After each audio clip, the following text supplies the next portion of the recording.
Thank you for listening to The Afternoon Pint. We are an independent podcast and we need your support. Please take a moment to hit that like, follow, and share button. Email us if you have an idea or suggestion for the show. Please send your feedback. We'd love to hear from you. Cheers. Cheers. Welcome to The Afternoon Pint. I'm Mike Tobin. I am Matt Conrad. And I'm Tia Upshaw. Tia Upshaw. So what brings you here? Listen, With your cool I had jacket. nothing else to do today, so why not be here? There you go. Well, from my understanding, you're a pretty busy person. So you're an entrepreneur. Started your own business. There's no entrepreneur that says I have free time. Most of them are pretty. I mean, I was crazy. just being shitty there when I said that. Honestly, there's not a lot of free time. I was just saying that to Matt earlier. Yeah. Right on. Yeah, that's true. So we're saying how busy you were. So really how this happened was Tia and I were both judges for the ISANS, the Immigration Award. Yeah. Yeah, that's how actually Cool. I met Tia, and I was like, Just on Zoom. and then I started following along, and I was like, what? Why have we not and had for people this listening, person like what's on the our podcast? Immigrations Awards and how does that work? People don't know. Well, I mean, you know what, Tia, take it away because you've done this twice now? 3 times. 3 times. Okay. Yeah. So basically through ISANS, they have a lot of entrepreneurship programs. They have several ones for all genders, but there's one specifically for females. And through ISANS, anything entrepreneurship to me, I'm going to say yay to. Employment, I'm going to say nay to. All jokes aside, but that's literally, how my mentality is. But with ISANS, they're really trying to get people to understand they can create their own destinies and their own successes because you may not be employable. Yeah. For a different reason. I'm not employable. And I remember when George Hanna asked me to be a judge, I think it was 2023. And I said, you want me to judge? And he was like, Tia, come on. You gotta give yourself some credit. I did it the first year, loved it. Did it the second year, loved it. I did not think they were going to ask me to come back this year. But I was like, fuck yeah, I'll do it again. So it's Awesome. really good. Yeah. It was a lot of fun, but legitimately, A lot of work. Who won this year? Like who was the winner? Oh, I for- can't even remember we'd have to now. go through Come it. on. No? we had to go through like who's- 60 applicants, right? It was no joke. Who's the big winner though? There's no big winner. So there's 4 awards. Oh, okay. And they award for innovation. They do award for sustainability. Right on. They do new business of the year. And this So is no, all there's stuff 5. coming up only in Nova Scotia, right? They're people who Right. are new to Nova Scotia. Cool. There's new business of the year, so you have to be in business less than 2 years, and then there's business of the year, which is over 2 years, and then there's actually woman in business, women yeah. operated business as well. So there's 5. Can you give me one person that won? So I can give you one because it was actually one that T and I were kind of like really right there. Well, Yeah, well, we not, were. Not against, but like no, but we were up there. So you We guys were up weren't there. like kind of going. No. We against- both liked this particular person, and we both rated them high. The thing is, they actually tied, and it was the only one we actually had to do a tiebreaker on. Yes. Oh wow. And it was someone that we actually, so Chip did a video on them back last year at the Ideal Home Show, and it's the what was it, the kitchen? What was the name of it? Oh my God. I know I'm having a brain fire right now. Black woman. Sorry, she's gonna Yes. kill me because I know her and oh my gosh, oh my goodness, and she's cooking under the Novalia Market right now on Novalia Road. Like what kind of food? Like African food. Yeah. Okay, cool. African food, Right and on. it's Yeah. delicious. Yeah. We'll you know what? We'll throw it up there just to kind of give her some. We'll give her a plug Shout in out, the episode absolutely, description. absolutely. So we didn't miss the name. It's all. It's just, yeah, 'cause I'll I- stop grilling you on that. It's That's all okay. good, but either way, Yeah. that was the only one. Like everyone else was pretty unanimous. Easy, yeah, it was unanimous and easy, but that one was really like I can't budge on it. I'm not budging. right. Yeah. Oh, So it was like, and I had her food, and I was like, oh my god, this do people is get so to watch good. the judges judge? No. No, because that'd be kind of fun. Oh No. yeah, it's not like I would you love know, to hear that kind of. Like it's not Yeah. like that. Well, right? honestly, like during the process when you get the applicants and all their applications and they give you the spreadsheets and all these things to start, categorizing and numbering, it's a long process. Yeah. But then when you get to the meeting where you're meeting with all the judges and we come up with our numbers, that's when it gets really sticky Right. because some people are like, well, I'm not budging on what I rated them. Some people like me, I'll put my feet in the sand and not moving on certain ones. And then some people are like, no, I don't mind budging. I'll give her extra point to whatever. And it's we go around in a circle. There's what, 4 of us? There was 4 judges, and I will say a lot of the work we really kind of like that led up to it was sitting around and talking about it and everything, but like Administration. The scoring had my head pounding at one point. I spent real hours and hours doing this because you get these applicants, and it's like you get a list of them on an Excel sheet, and there's like 60 of them. They all qualify for different categories, some of them more than one, right?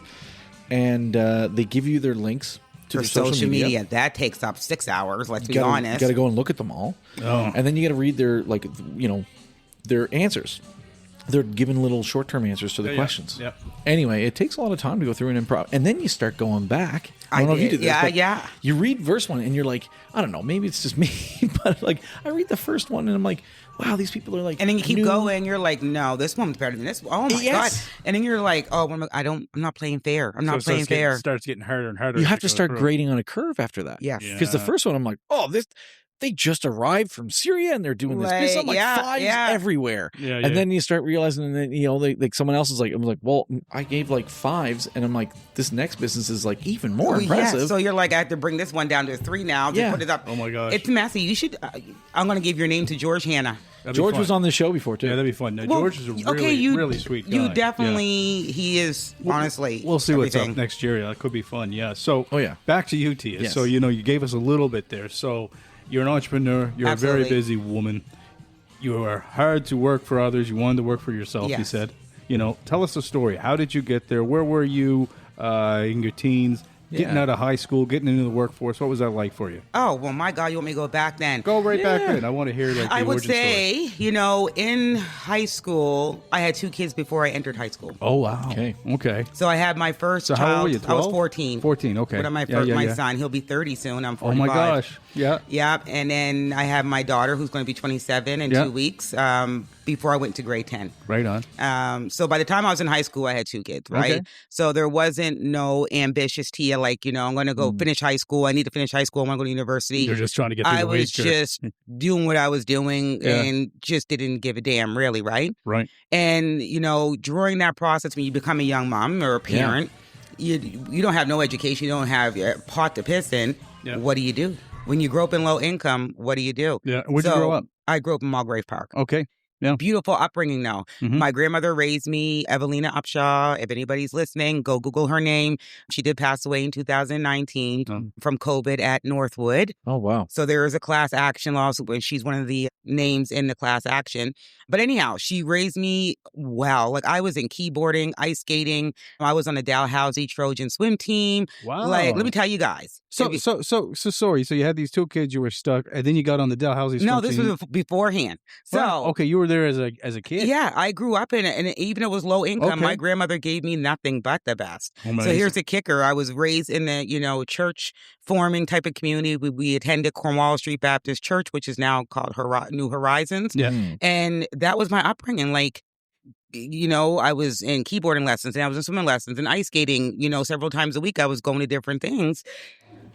My destiny was not supposed to go the way it went, or my journey, I should say, shouldn't have went the way it went. Mm-hmm. But I hit an age at 13 where, usually in the communities, they don't force you to go to church no more. Yeah.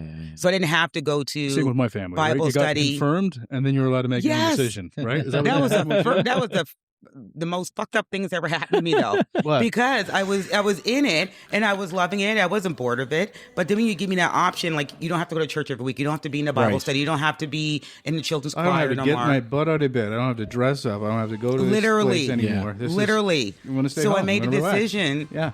But it didn't work out because a year later I was pregnant. Oh my. Okay. Yeah. So I decided you attribute that to stop going to church a little bit? The older I get, the more I see it. I see where I went, astray. Yeah. And I just decided to latch on to, love my friends. But you also said just before we turned the mic on, you had ADHD, right? Oh, I do. I do. You do? Yes. Okay. It's a beautiful thing. There's nothing wrong with it. No. But it does give us a really hard time finding our compass and navigating ourselves. Yeah, you especially can't. Young in life, right? Yeah. I'm sure for you, you probably we're just trying to keep yourself busy, keep your mind busy, trying to do what you're supposed to be doing because you know what the heck to do with yourself. I'm not going to agree with that. How do you feel you fell into like a young pregnancy?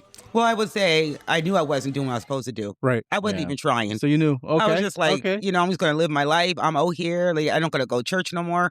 So, I started hanging with some people that are not bad people. Right. They were in the same community as mine, but I wasn't allowed hanging out with them while I was in church. Okay. Right. I used to see them out the window. I used to see them going up to Needham Recreation in North End. Like, I'm like, wish I could hang with those girls, some guys. And then I switched to a different school. So I went from St. Pat's Alexandra, which is downtown on Maitland. Yep. I went to school from grade 4+ there, right to grade 7. and then I went to Highland Park. So I got to be with the people from my community. Yeah. Right. And I was like, I want to dress like them. I want to be like them. I was almost like I broke free of being put into a little bubble. Yeah. Unfortunately, you make mistakes. Yep. God love my grandmother. I always tell people I was raised not how people think I was based on my life story. It was great. But when you're a young mom and you don't have, the education, I moved out when I was 17, almost 17, I moved out. So I had both my kids and I moved out on my own. Back then you could go on social assistance and you can get an adult to sign a lease. Yeah. Mm-hmm. So I moved to Connaught Avenue. It was my first apartment. Okay. It didn't last long, no, because I didn't pay rent. But anyways, moved out and I was like, I can't live off social assistance. So you get into the fast life, which means you start doing illegal things. You start getting into drugs. You start doing a whole heap of shit you shouldn't be doing. And what happened with that is that you start creating, you start creating, little bubbles of, okay, the police are stopping by. You're going here, you're going there. You got warrants. And then all of a sudden you have a whole bunch of fucking criminal convictions. Yeah. So and the drama, then you got so much drama in your life all the time. So much. Right? It's like if I'm in court and I'm doing this, I'm doing that, and then you're in a relationship. God rest his soul. My children's father passed away in 2018 from a tragic car accident. But me and him both, we were young. Like I was 14, he was 15, but we spent 20 years together. Wow. Oh, wow. Okay. Yeah, 20 years. We were Bonnie and Clyde. So it is amazing in a sense, but not like we were not right for each other. We were very toxic, but we were about money. We were about the street life and everything else. Yeah. It just became normal. Mm-hmm. And then we broke up in 2013. But with all that being said, it kind of put me where I'm at today, honestly, because all this shit didn't happen to me. I know I would not be able to be the woman I am today. And you think what kind of woman would you be? What do you think you would Someone be doing boring as hell. Someone boring who's working a 9 to 5, who's going home, can't wait to do their 2-week vacation, clocking out their hours at 5 o'clock, sitting at home on their couch just watching Netflix. Yeah. I would be bored. Yeah. Boring. Sounds boring. Also sounds kind of nice sometimes, eh? I mean, I did it over the holidays, so yes. Yes. Right on. So what's your business? What did you do? How did you take all of that life and encompass it into, like, what did you start? Yeah, it really sounds like you broke a cycle. Yeah. That people often talk about in, like, society, about breaking, like, these, like, cycles of kind of staying, like, down, I guess, right? It was when me and my ex broke up in 2013, and I say this often, that it was the worst year of my life. That he left me for a friend of mine, friend that I knew her for about 15, 20 years. Okay. My children called her auntie. Like, she was at every family event, left me for her. Anyhow, it was the worst year of my life, but it was the best, because when he did what he did, and I decided to say enough's enough. I could have stayed and dealt with it. Yeah, he wasn't going anywhere. But I said no, enough's enough. That's when I had to move out of our beautiful condo. I never had, our Jeep anymore. I never had the Range Rover. I never had all these things anymore that, I was accustomed to, because now you're cut off because you said no, so you ain't getting shit. And I remember leaving with 3 of my kids and moving down to Creighton Street. We lived on Creighton in a 1-bedroom unit. And I'm from the area, so North End. So I was like, okay, it is what it is. It was my rock bottom. And when I was trying to look for jobs, of course, everybody loved me in the interview. They loved my apps and my resume. But when I had to do a criminal record check, ding, ding, ding, ding, ding. Right. Yeah, it wasn't happening. Yeah, for sure. Yeah. So I remember that year, I think I did like 15 different interviews in a year. And then I said, okay, let's do newspapers. They're not going to have to ask for shit. And they didn't. Yeah. So Chronicle Herald, God love yous, never asked me for anything. They just wanted to know how many routes I could do, how often I can work. And I did that for about 18 months. And I delivered newspapers 6 nights a week. Must have been humbling from where you were before, because you probably felt like you kind of felt like you're running the city in your own way. You know what I mean? It was very humbling. I was like, girl, like, you went from that to deliver newspapers. Right. And the car you're delivering the newspapers, out of only one car, the door works. Only one door works. Yeah. So, like... You know what, though? I got to say, though, I respect the resilience and hustle. Oh, well, thank you. I appreciate it. I think there's a lot of people that might kind of crumble in that situation. Oh, 100%. Right? Yeah. Yeah. There's a lot of people that just kind of kind of give up or whatever. Like they kind of just crumble in it. And but you did those kids, and you probably I had no choice. Yeah. Like, what am I going to do? Right? Like, you have to work. You got to feed them. Yeah, but people do give up on their kids. That is facts. I guess that is so true. Yeah, it's sad to see, but very true. That is very true. Yeah. I never really thought about it that way. People do that, but I couldn't. I didn't. Yeah. And I remember having my youngest, she would have been 5 at the time. She just turned 19. And she'd be in the backseat sleeping because she's only 5 years old. Who's babysitting her? My 13-year-old son, who, sorry, guys, them 13-year-old boys don't know shit. So I couldn't trust him with her. And then, or my 11-year-old daughter is not old enough to babysit all night. So she'd be in the backseat sleeping, and I'd be flipping out newspapers out the window. Sounds like the beginning of a movie.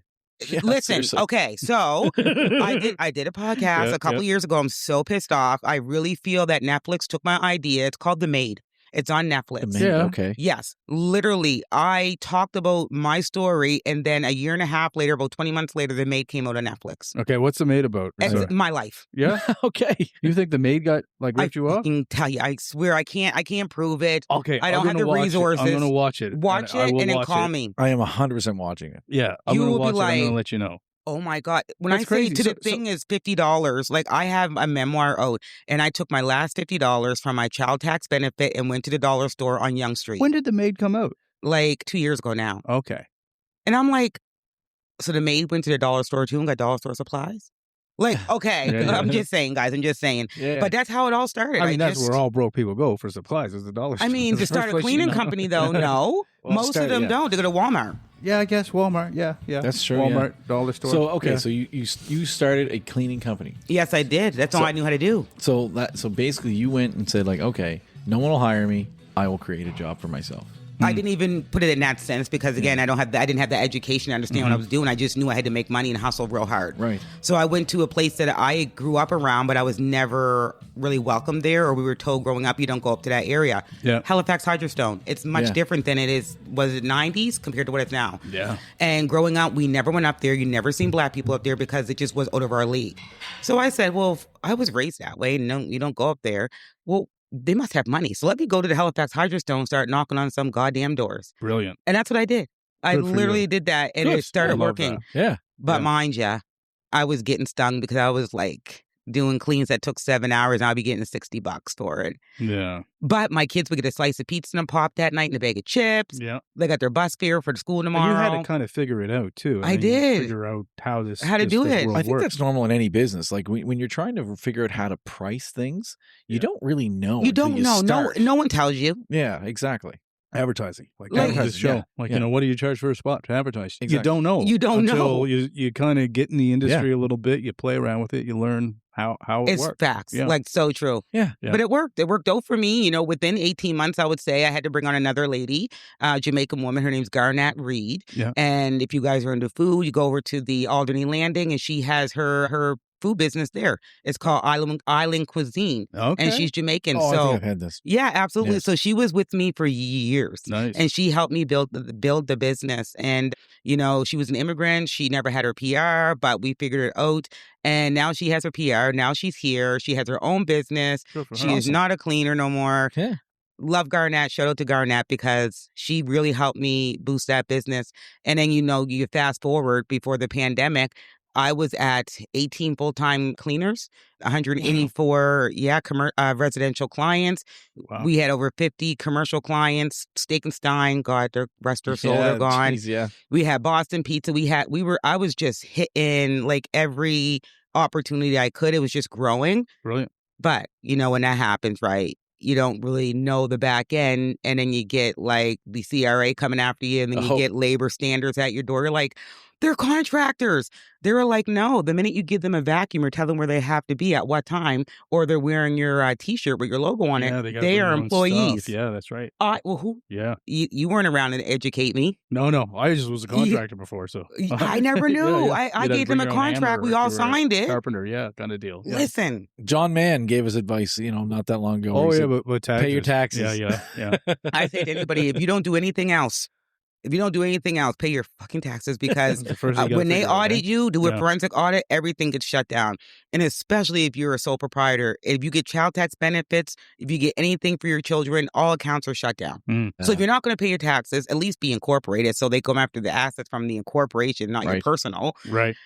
Worst thing. But I mean, it's all growing pains. Here I It's am. figuring out. It's figuring Yeah, out. figure it out. So the cleaning company saved me. The cleaning company was the best thing that's ever happened to me. And it propelled me and it allowed me to do everything that I'm doing now. And I don't mean that like in, educational ways or networking ways. I mean financially. That cleaning company allowed me to buy my first home. Mm-hmm. Yep. It allowed me to start other businesses where I never had to get a loan from anybody.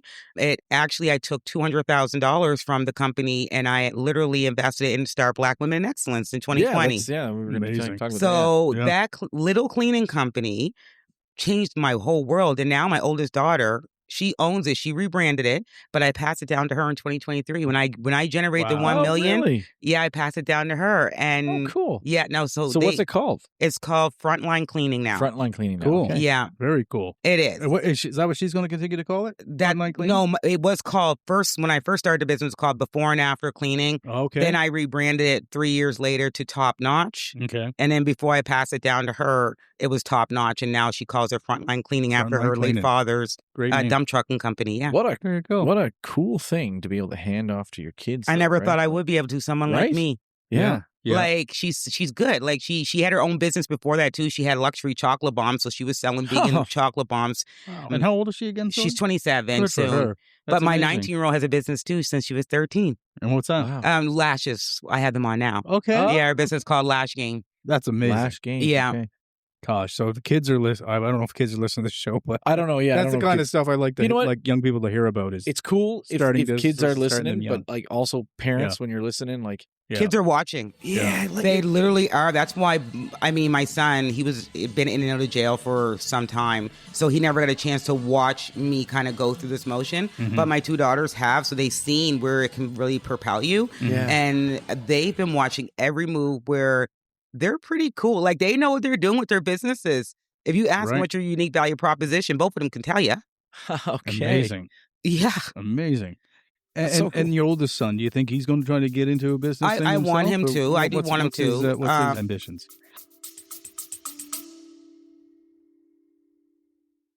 A wise person once said to me, "Your dream home does not have to be just a dream." She was absolutely right. Today's show is brought to you by Kimia Nijat of Exit Realty Metro. Kimia is the realtor who knows how to get deals done. Buying or selling? Text 902-880-8429 and let Kimia know how she can help. Stop dreaming and get the home you want. Text 902-880-8429 today. Really none at this point right now. Like, he talks to talk. He just got out of an incarceration bid in Montreal. So he's just recently got out maybe like 2 months ago, right? Yeah, He was in yeah. for a few years and he's been in and out of jail since he was 16. Yeah. And the longest he's been out, it's only been 2 years. Oh, Okay. wow. So he's really... That's too bad. Hurt as a mom to lose that much time with your It kid. is. It's very hard, but it's even harder as a mom to know that you could have made a difference if you didn't raise him the way you raised him too. So I say this to a lot of face to face. I'm like, let's keep it 100% real. When we're over here having kids young, we don't even know how to raise them, and we're raising them to these little minions that we think are cool from rap videos. Right. I remember my son being 2 years old wearing Wu-Tang shirts and a do-rag like Tupac and Timberland boots. What? Mm-hmm. What was I doing? So if I'm outside, late night, 2, 3 in the morning on the steps drinking and eating sunflower seeds, he was there in a stroller. Right. So the lifestyle that he was raised in is a product of who he is. Yeah.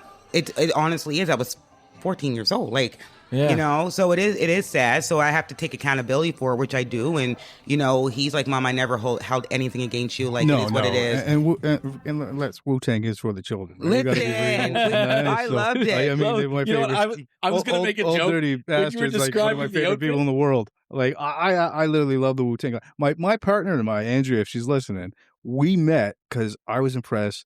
she, pretty blonde white girl, knew all of the lyrics to Protect Your Neck. She was Are going you off. serious? We were in front of a campfire at the end of the night. Like, we were all He just wanted to be a having drink. rapper growing up. And you should have been. You should have been. I still might be. It's going to be more like Let's do it. Let's do an it. old guy on the hill folk rapper He actually now. wasn't bad, though. I heard him, he's not bad. But anyways, no, Yeah. she, I don't think, hip hop is such a great teaching tool. Wu-Tang were one of the best. One of the best. So I had to defend one of the them. best. Right.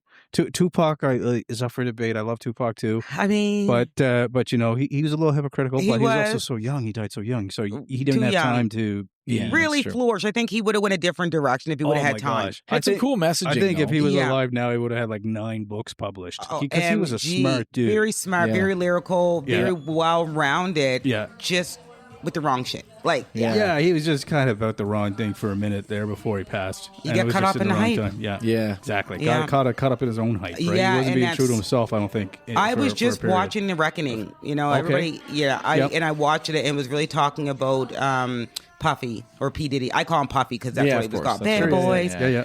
And it was saying that, where it went wrong, like all P. Diddy's friends they grew up with said it went wrong with the lifestyle, him getting caught up in his own fame. And that's when he changed. And Did he change, you mean? Or you ain't never lie. I don't think he did. I think he's always been that person, but that's my personal opinion. But I did say when I watched it that night, I said to my youngest, I said, if I ever feel like I am better than anybody else, bring me the fuck down. Right. And she was like, Mom, what do you mean? I said, I never want to be caught up in, people boosting you and put you into this sphere. And then all of a sudden you change who you are and then no one likes you and they bring you right back down. They cancel you. That's what happens, right? Yeah. She was like, okay, Mom, I got you. See, I gotta say, it's I didn't really know when you were invited you on that we were gonna get kind of like this, but it's very refreshing and very kind of like admirable to hear someone take such accountability because that's hard to do, eh? It is very, very difficult. Like, to me, it gets easier every time you say it. Yeah. And it's much easier if you can look yourself in the mirror and say, girl, like, you've done a lot of wrong shit. You've done a lot of shit to people you shouldn't have done. And then you have a child that is almost 30 and spent half his life in jail because of the way you raised them. Because my daughters were raised different. They were girls, right? So, of course, they're not going to... We didn't let them see that. They were the girls. And credit to you and to what your son's saying, though. I mean, sometimes it's in the animal a little bit, too, right? You can't... don't ever think that everything you've done was the reason that they chose the path they chose. We do have. We have the freedom. At the end, we all choose our own path, right? And he'll say that too. He'll say, like, it is what it is. Like, I decided to do this. But I said to him not too long ago, like, in and out of jail is one thing, but we really need to get it together. Like, you need to figure out what you're doing next. I remember, and it's maybe a little bit off kilter a little bit, but I remember 2 years ago I got a phone call. So he was in front of his apartment building. The apartment building, I put my name in Bedford South. It wasn't even really popular back then, right? Yep. And he calls me, he says, they shot me. And I'm like, what? And I can hear all kinds of noise, his girlfriend screaming. And I was like, what are you talking about? He said, Mom, they shot me. I don't know if I'm going to make it, but I want to let you know I love you. And I was like, what the fuck? I'm telling you guys, it was 1 o'clock in the morning. Wow. I got that call, and I was so panicked. I grabbed my keys, and I drove. Instead of going to the hospital, I drove to his house. Yeah. But by the time I get there, they're already gone. Blood all in the front of the building. Oh, must be the terrifying. car is all shot up. Mm-hmm. And then I get down to the QE2. This is during the pandemic. Get to the QE2, they don't let me in. And then the security guard comes over and says, your son's not even in here yet. They're still working on his body in the ambulance. Ooh. Ooh. Let me tell you, the worst. As a parent, there's nothing you can do. And I waited outside in the freezing cold because no one's letting you in. Yeah. And he went through surgery all night. They put him in a coma for a few days. But he was shot 7 times, point blank, seven times. Through his neck, through his abdomen, through his chest, through his arm, like literally point blank shot him. Yeah. And I said, you lived through it. So you need to figure out what's next. And it's unfortunate that, and I said to him, I get it. Most parents can't even talk to you like this, but I can because I'm from the street. Yeah. Sometimes you want to get out the lifestyle, but the enemies you made are not going to fucking let you. And I get that. Mm-hmm. So you need to leave Nova Scotia and leave Halifax and build a life. Mm-hmm. You have to build a life. Yeah, and it's not you got to get out of your habitat. Oh, 100%. Yeah. These sometimes we grow up in shoeboxes, and we like there's a lot of people that don't see outside of those shoeboxes until they travel or they can explore. They can really see outside of it and see that there could be a life outside of those city blocks. Well, I'm hoping that he does see it. And I mean, if you guys want to Google it, you can Google shooting in, South Bedford. And I think it was 2023. Yeah. And it was all over the newspapers. People had no idea it was my son because, I mean, he's grown, so I don't talk about him, post him anywhere. Yeah. And then when they started finding out, they were like, how are you coping? Like, you're still running businesses. You're still doing all these things. And I was like, I have no choice. You have to. Like, you have no choice. Can't stop. I can't stop. Like, he's okay. I should say he's okay because mentally he's not. Yeah. Right. PTSD is a real fucking thing. Oh, yeah. Mm-hmm. Yeah. It is a real thing. But hopefully he'll figure it out. And I'm here when he's ready to figure it out. Let's start a business, buddy. I hope he does. Sounds like he has we're no all one hoping better for you. If he hears this, I hope he knows we're really rooting Thank you. for him. Thank you. Thanks for sharing that. So let's talk about the how you've helped other people, which is Black women in business. Yeah, absolutely. I was at an event called Taking Black Oxygen. It was a thing during the pandemic where all Black businesses were on Oxygen Street outside in the summertime. And I went to one with a friend because it was like a weekend. But it was great. But what I noticed that why is 85% of these Black women?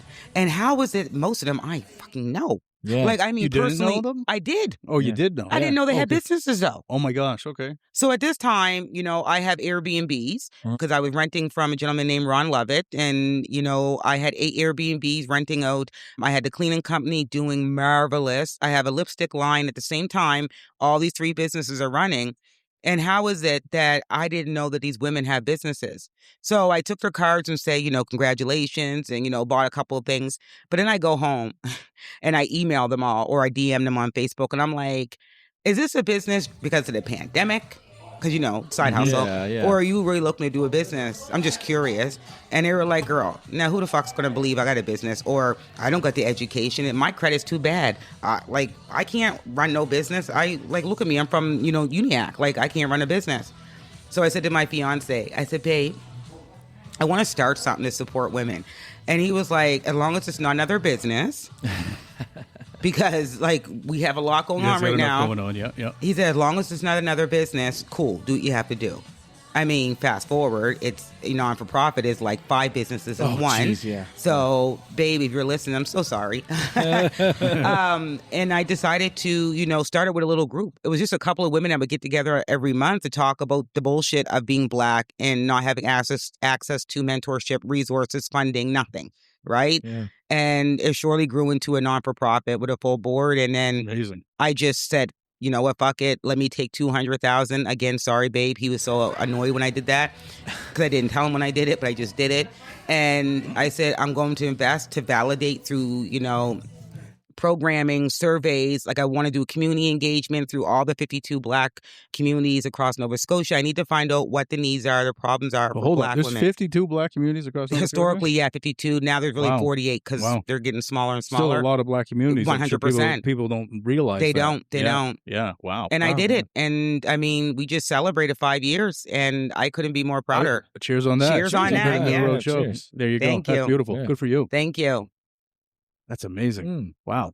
A lot of hard work, though. I imagine. So let's walk through a little bit about when people would sit and look at something like that and they would say why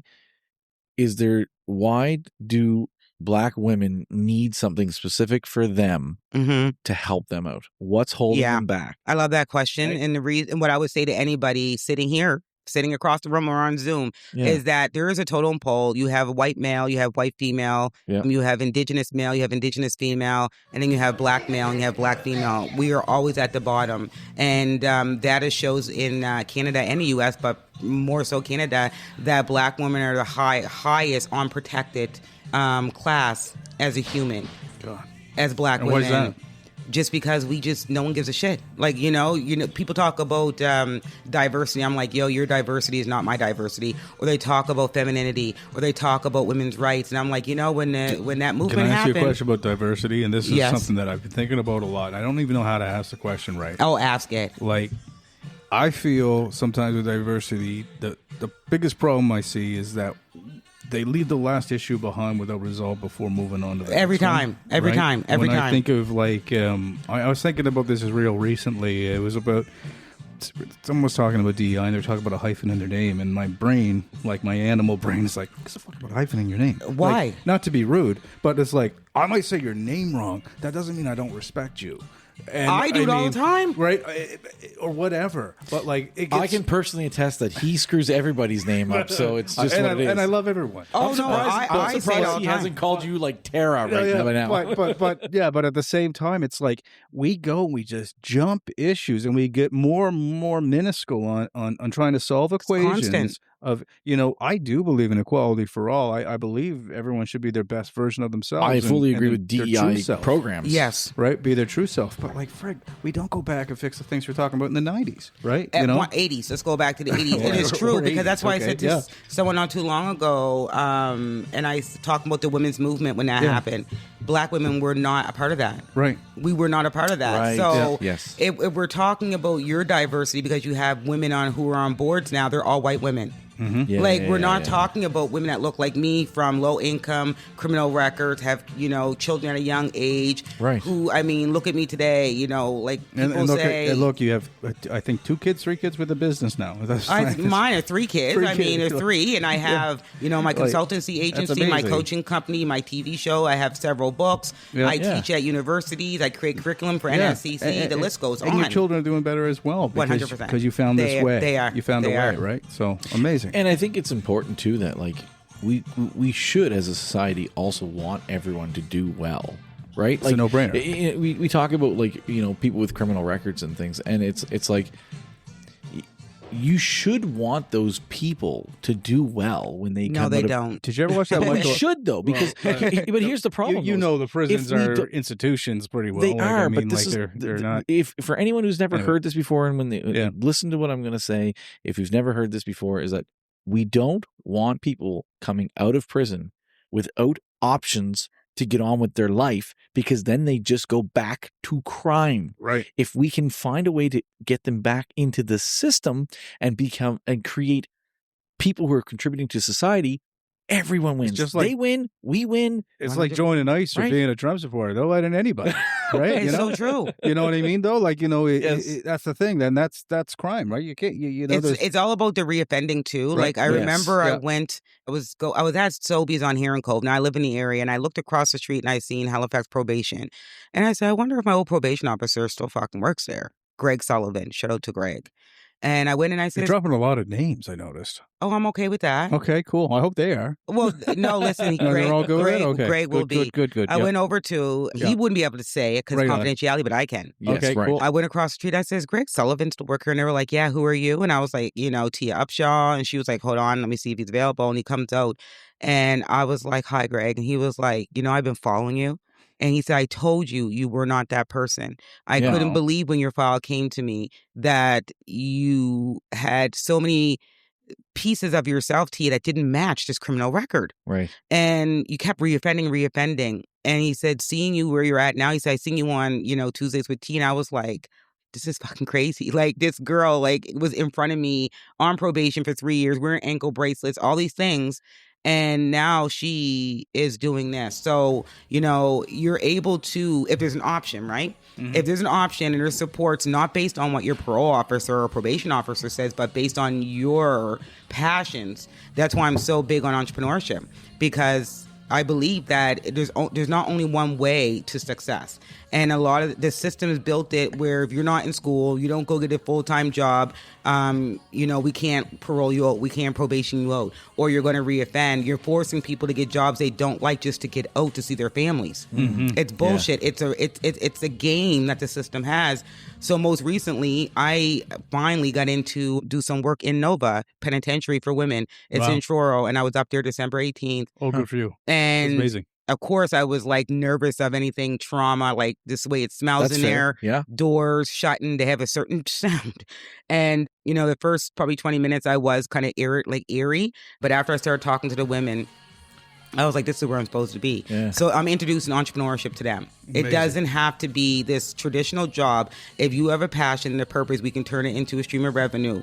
And, you know, I can create systems and policies with Department of Corrections to show how they can track what you're bringing in through revenues. It doesn't have to be a pay stub, for Christ's sakes. Right. Sorry, I don't mean to go on a tangent, but it bothers me. You said passion and purpose, but you go back and like to your beginning, and you were like, you know, you started with that cleaning company. Yeah. Now, you weren't passionate about cleaning. No, actually, I was. I still do it. You really were. If I have a bad day, if I leave here from you guys today, I will go empty out my stove, fridge, oven, cupboards, baseboards. I will start going. Can I give you my address? My basement needs cleaning. No. So I got to ruin your day to get honestly, I always passionately love cleaning because it did something for me. If you didn't, I guess I'm just trying to give a little bit of thought to folks, too, to say, like, what if I don't have a passion, right? Like, you know, sometimes I think that we have to still, like, you know, find where people need help. Yeah. Right? You know, you found a need there. You found that people need their places clean.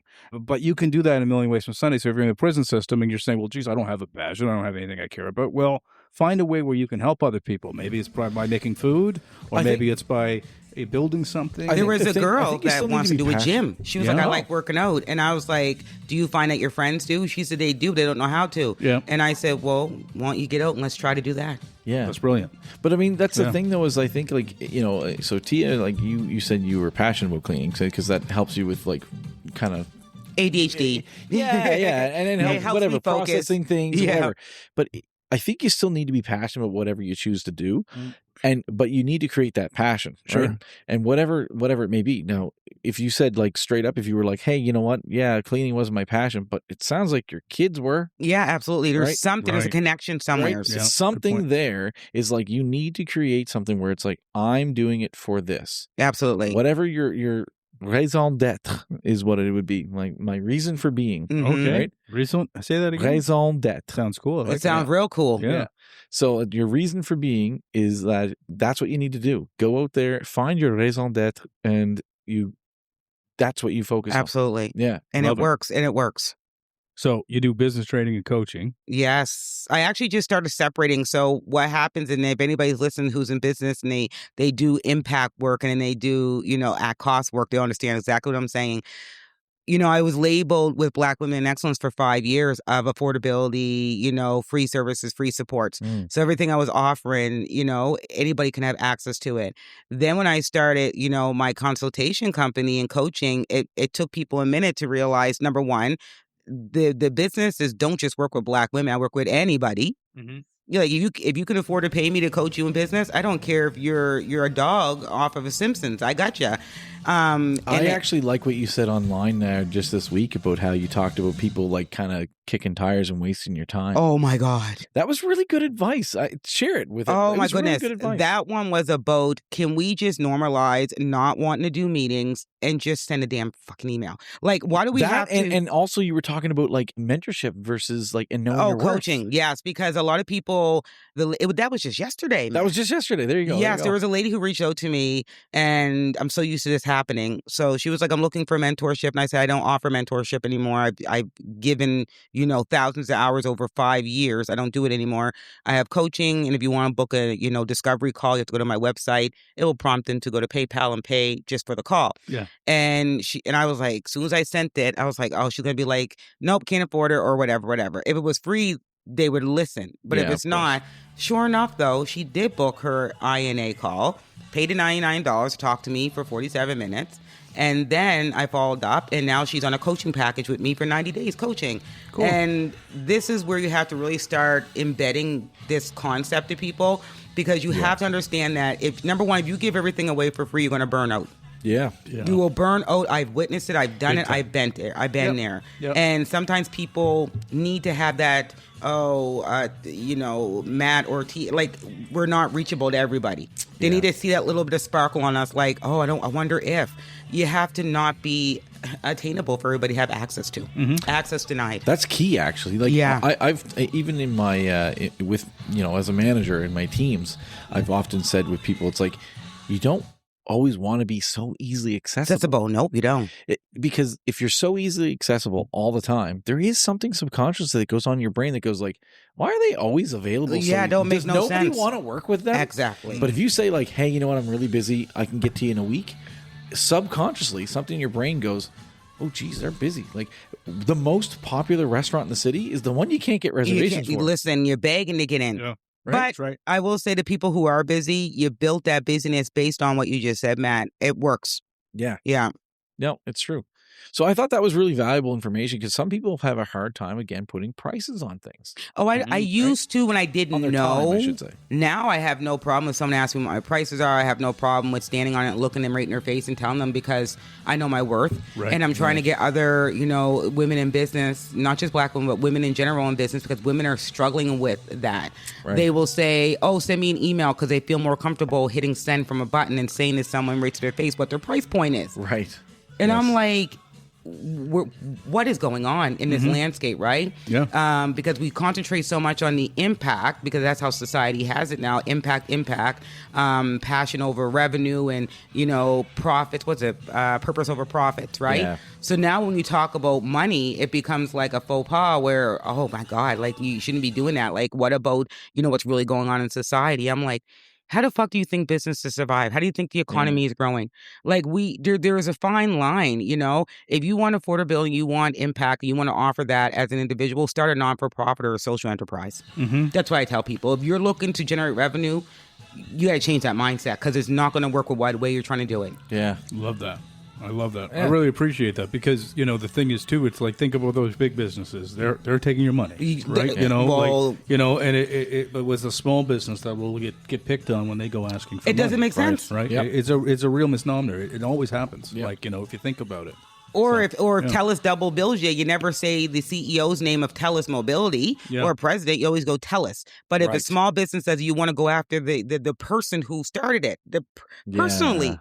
Yeah. Been there. So that's fair. Yeah. They start saying like, oh, Tia ripped me off. I'm like, what the fuck? Yeah. Right. Gotcha. You don't say that about, any other big corporate business, big box businesses. You never call the CEO or president owed.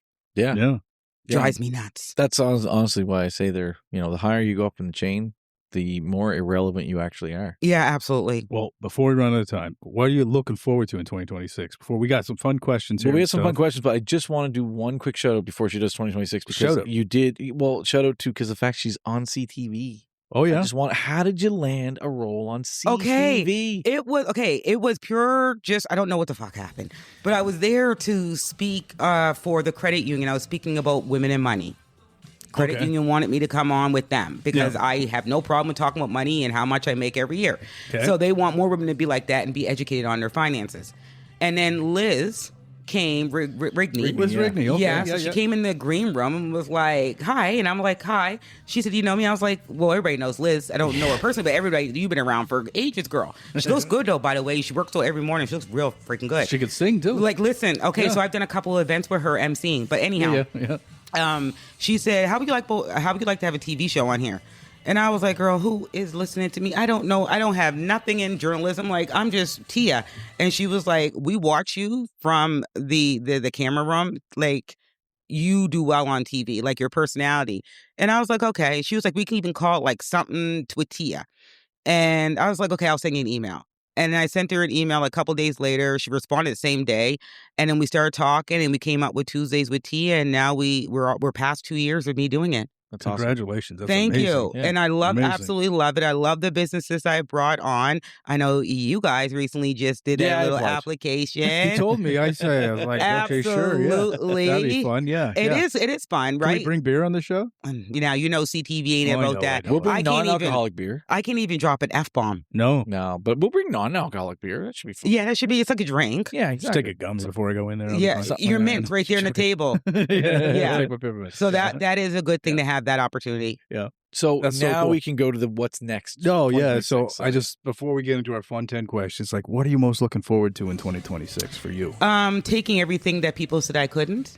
Just keep going. Like, I'm going to step in on next if I have to. I'm going after everything people said I should not have, that I'm not educated enough to have, I don't deserve to have. Who does she think she is? Love it. I'm going after all of it this year. I'm not I'm not a humble person in the sense of, being humble doesn't get you opportunities. Like when I say I'm humble in what I have. But being humble as a business owner, it doesn't get you really that far. So for me, I'm no longer being humble. I'm going to talk about my accolades and my accomplishments and who I'm working with and how I'm working with them, because it needs to be spoken about, and my awards. So I'm hoping to get some more awards this year, even though I'm at like 32 now in the last 3 years. Thank you. My most recent one was the what was it? The Business Hall of Fame, a legacy in the making. Yeah. Myself and Tariq and Tariq Kadeb was also on our show. Yeah. And Sheena and Russell and what's her name? Oh, she's going to kill me. Everybody gets really mad when I don't remember their names, but it's so hard. There was 4 of us. I have the same problem. Don't worry. I'm sorry. But that's my most recent one. I absolutely love it. I mean, I got the King Charles Jubilee. I remember George saying to me, you should go after the Order of Canada. Yeah, I think that's right on. And I was like, we're not there yet, George. He was like, fuck, we're not. I mean, Order Nova Scotia, maybe. Try that first. He wanted to jump. He wanted to jump over. He's my mentor. Country. He is my mentor. He was the person who pushed me to write my first book, and now I'm launching my 5th one in a couple of days. Good dude. Yeah. Shout out to George, man. He's such a good dude. And go back and check out the show. He dropped so much wisdom in that show. So much knowledge on the show. Try being his mentee. It's everything. He did it with like a whisper too. Yeah. Like, so like you wouldn't even understand what he's talking about until you thought about it after. You're like, oh shit, I get it. Yeah, golden nuggets. He loves them gems. He's a really smart dude. No, sorry. Yeah. So let's get into our fun questions. So we do this in every one of our shows. Absolutely. They're just random questions? Yeah, just random questions. They kind of make you think in different ways. Yeah. You'll be fine with Do you want to start with number one? I'll do number one, yeah. Sounds Matt, good. you got any funny ones in here this time? I wrote them again. We usually, these ones all seem serious. Well, I mean, they're just thought-provoking. One fun not the thought leadership and thought-provoking. Yeah. Jesus. Okay. Number one. What's something people assume about you that's completely wrong? That I'm mean. Oh. I don't think you're mean. I know I'm not mean. I say people like I am not mean. Like they're like, oh, you got this resting bitch face all the time. She's even nice off camera, guys. Like I swear. Like literally, I'm like, man, the resting bitch face could be a poker face. I'm in a lot of negotiations, so I have to. I always can't be like friendly. I have to hold my ground. So far, so good. But I am. Generally, I'll get the shirt off my back to anybody. I'm miserable. I'm not doing this show, so don't talk to me. You're a cranky old man. That's true. I'm just that being said, though, like that is something that unfortunately gets slapped on women all the time when they're in business, because you can't. Like men will often, like, if they're firm. Men have the resting bitch face. Yeah. They'd be like, "Oh, he's like strong." Oh yeah. But if he's a go-getter. We do it. We're a bitch, right? Yeah. So that's an unfortunate side effect of. I mean, I guess I'll be that bitch in 2026. There you go. Cool. Question number 2. So, what's your go-to way to decompress after a long day of being on? Oh, cleaning. Yeah, there you go. I figured 100%. 100. When I say 100, you guys think I'm joking. If I have a long day, which I usually have. Like, I mean, today's going to be my shortest day. Literally, I'll go home and clean. If I have a bad day or I lost, a contract I was hoping to get or funding we were hoping to get or we got budget cuts, like, I'm going down to that back storage closet and I'm pulling everything out, washing walls, washing everything down, doing the shelving and putting everything back up, for Christ. I'm telling you guys. I'm telling you, you got a show here. Like, good ideas. All right. Question number 3. What's a habit you've tried to build that just doesn't stick? Like you wanted to do something, you wanted to stick to something, but you just haven't been able to hit that yet. Not giving myself overly to individuals. I really want to work on that. Like if someone calls me and is like, "Oh, Tia, I'm so stuck. I need help with this grant proposal." I'll look and say, "Okay, give me like 5 minutes. I'll call you right back." Yeah. Right. What the heck? Yeah. Like, if you keep doing that, you're gonna die. You're gonna die out from burning out. Like, you can't keep doing that, right? Mm-hmm. And it's not about the money. It's around. I just had it happen. That's why I said it. That's great advice. Yeah. I literally just did a 2-hour masterclass on how to do grant writing specifically for the Mental Health Foundation's grant. Mm-hmm. I work well with the Mental Health Foundation. I've received money from them. The grant application is pretty easy. But I had to show people the alignment and the purpose and your deliverables, outcomes, how you're measuring your KPIs, all those things, and how to do a proper final report so you can keep getting money from them. Right. So I just had a 2-hour masterclass that was free, and I had 47 women come on. Why weren't you one of those women? But you call me or text me the next day wanting to get me privately. Right. Yeah. I have to shut it down. But yes, that's one thing that I need to get away from. Right on. Okay. Question 4. Question number 4. So what is the most common mindset block you see when people come to you about business ideas? Oh, they can't do it. That's the mindset block because they're not good enough. They can't do it. I'm not educated enough. And I talk about mind shifting all the time. Yeah. Right now, I have this whole campaign around 7-figure mind shift. It's called Mindset Shift because I need you to stop thinking that you're a startup small business and that you are in the CEO mindset. Because you can be a business owner and you can just be the person doing the operations in the business, or you're the CEO. Which one are you? Right. I need you to understand that you have to change that mindset in order to scale, in order to be sustainable, in order to add different revenue streams. Like if you stay in this, I'm a small startup, that's exactly how your mind is. That's how you're going to stay. Your financials are not going to change when you do your taxes in 2026. Very great. These are great answers. Okay. Question number 5. Question number 5. What's a lesson you had to learn the hard way? Not everybody wants to see you win. Oh, yeah. That's been a hard one in the last couple of years. So true.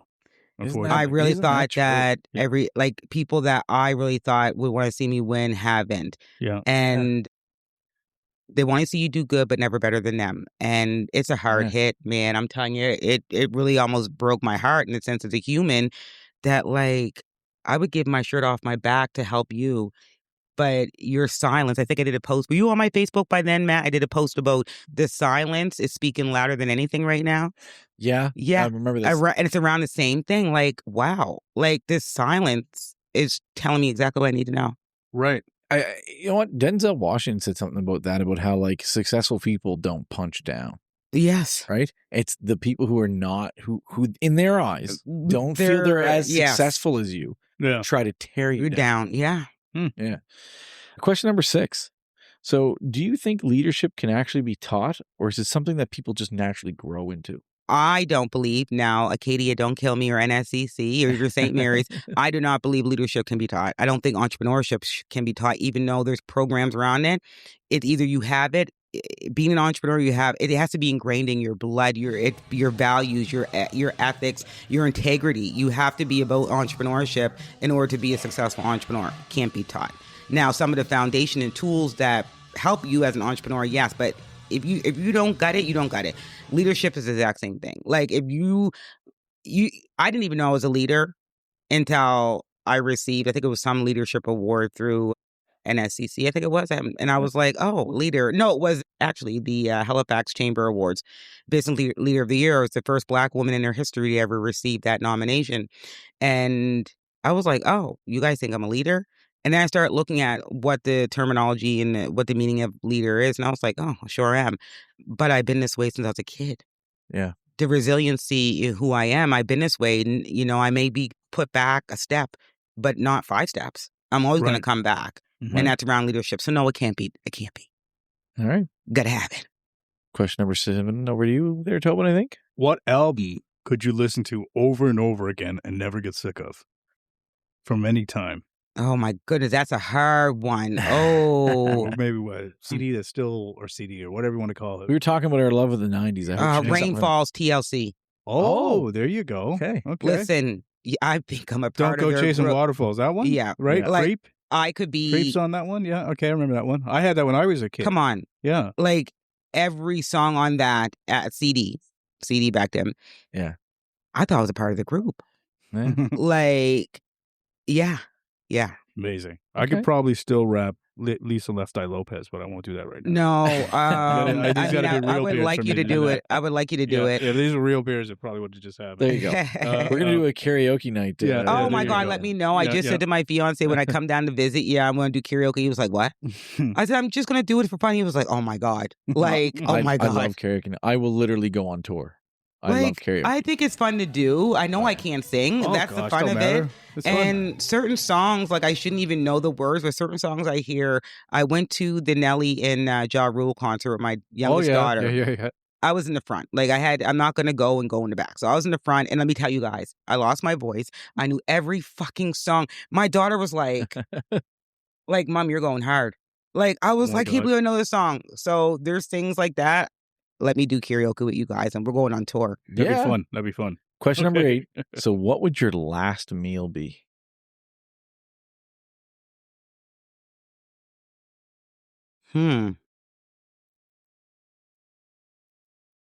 Okay, shepherd's pie. Shepherd's pie. Wow. I'm sorry. No, I love shepherd's pie. I could eat it on rotation. I could eat it like leftovers. I can fry it up. Wait, hold up. You said you didn't like peas and carrots? That's like a staple in That's not shepherd's even pie. inside that. You don't even taste it after Totally potatoes in there, and the seasoning and the gravy. You can't even taste it. Doesn't count when it's in shepherd's pie. Okay. But I that is made my a sweet go-to. potato one yesterday with I don't like sweet my potatoes. January diet. Yeah, well, that's the thing, right? I hate sweet potatoes. I hate the way it tastes. They're too. I don't like them at all. My fiance, I hate them. But I love ever pumpkin. try with some what like Indian style spices on them? I They can be don't really like good sweet that. potatoes. I'm just not even. You're when you're not just going to give them a chance? Nope. Oh, Not even give them the chance. They can be delicious. I do like shepherd's pie, and it's one of my wife's favorite meals. Yeah. But in Quebec, they call it pâté chinois, which is like Chinese pâté. Cool. Because that was it was back in the day. It was so cheap to make. That, Not no more. The Chinese who were making basically building the railroad in Canada, that's what they would make, right? And they would. We call it a struggle meal. That's what we say in my community. It's a struggle meal, like craft dinner and hamburger, craft dinner and hot dogs, struggle meal. Goulash. At one point, I love a good goulash. Yeah. Okay, that could be a runner-up. I love goulash, and I haven't had one in a long time because that's what we. It's old school, and it's it's so filling too. It was just see, I'm beef and macaroni, man. Yeah, that's the thing though. Tomato. Actual goulash has no macaroni. What? Goulash is actually technically a beef stew. Okay, no, but we call it goulash. Not your goulash. Not your goulash is not like our goulash. Our goulash got macaroni in it. I understand that in the Maritimes, people think that. Okay. But I went to the Czech Republic, and guess what? Goulash ain't got no macaroni. Really? Oh my God, for real? That's where it's from. Oh, I didn't know that. Okay, well, we're still going to say goulash. Yeah, fair enough. Got macaroni. And I'll say the Maritimes, we got goulash. We sure do. With macaroni noodles. And tomato paste. Tomato paste in it. Yeah. Question number 9 over to you. Okay. What's one place you want to visit and one place you don't think you'll visit again? Well, one place I want to visit would probably be Tokyo because of fashion. Oh, cool. I really love fashion. I like, people who dress whatever the way they want to dress and no one cares. Yeah. That's one place. And I can go there because they take in people who got criminal records. So that's a good thing. And one place I'll never ever go again would probably, because of travel, I would say Kelowna, BC. That is the most horrific traveling between Nova Scotia to Kelowna, BC. It was so bad. Okay. Okay. It was not fun. I can imagine. Yeah. It's like 2 hours away from Vancouver. So it's was miserable. Okay. All right. Question number 10.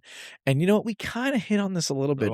We did hit on this a little bit because, you said that Netflix stole your life story. But if there was a movie made about Tia, who would play Tia? Ooh, I don't even know. Who would play me? Yeah. Probably Krishan Rock. Krishan Rock. I don't know who that is.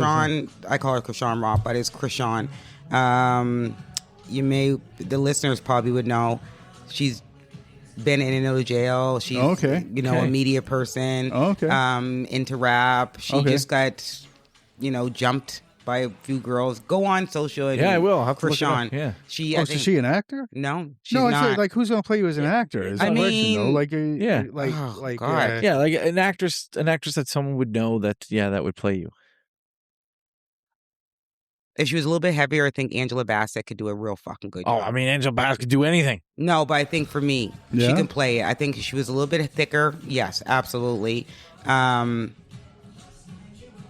But other than that, Angela, because she can play so many different roles. She's too good. Yeah, she could really come down to really play me well. I saw this thing literally on the weekend where someone said Angela Bassett should have played Storm and not Halle Berry, and I was like, oh my God, yup. I like Halle Berry, but I don't. I like Halle Berry. I don't like her act. Her acting is just not for me. I'm like, Angela Bassett would have incorporated all of the '90s X-Men Storm energy. Listen, Wait and Exhale has put her on the map. I every time I go watch that movie, which I do all the time, and oh my God, when she burns the house, the clothes, listen, she's a baddie. She can play me well. All right, there you go. All right, we got our last question here. So Matt. last question, last call. You wanted to debut a new one. Okay. Did you? Sort of. I can't You even might be read the it. first I don't person, even but- know. So for the last year and a half, Yeah, we've been asking one question. Yeah, we'll give you both here real quick here. So the question we've been asking everybody for the last year and a half, I don't want to change that bit. I guess it's, what's one piece of advice you'd like to give to people that was maybe given to you at one point in your life? Just anything you want to say. One piece of advice would be from my grandmother, and I said this a little while ago, that, people want to see you do good, but never better than them. So really be careful about who you have around in your circle. Yeah. That's one. All right. It's a good one. And the new thing that you kind of want to drop, which I think is great. What's one thing you want to do for others this year to help them out? I mean, I don't even know, because I've been doing it.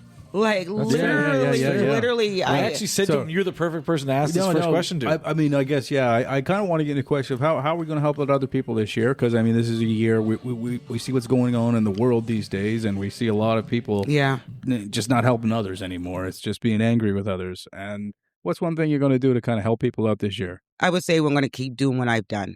That's how I answered. We have a lot of programs. We have a lot of events coming up, even for, African Heritage Month. I just launched a 28-day series. This is our 5th year doing where we celebrate 28 Black women across Canada. Amazing. Through social media, through CTV, through NSLC, which is our core sponsor for the event. Nice. We have Moxie Hotels on this year. We're going to be doing a celebration down there at After Moxie. we'll make sure we like and share those posts. Thank you so much. I appreciate it. So we're going to keep doing that. And, I really started trying my best, but it's hard to work with Black men because sometimes I don't want to be told what they're doing wrong by a Black woman.